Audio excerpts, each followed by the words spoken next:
Estas são imagens atualizadas ao meio-dia de hoje, domingo, 29 de junho de 2025. Ventos fortes, soprando de sudoeste, que variavam de 45 km por hora a 70 km por hora, sendo desfavoráveis.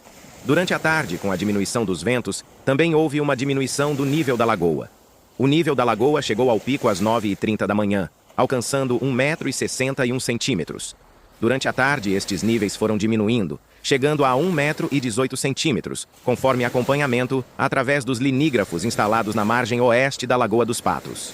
A Defesa Civil e a Prefeitura Municipal têm feito constante monitoramento.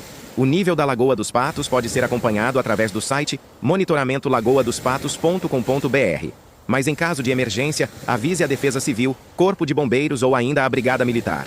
Não circule de automóvel em ruas alagadas. Conhece São Lourenço do Sul? Comenta, curte, compartilha e não esquece de nos seguir.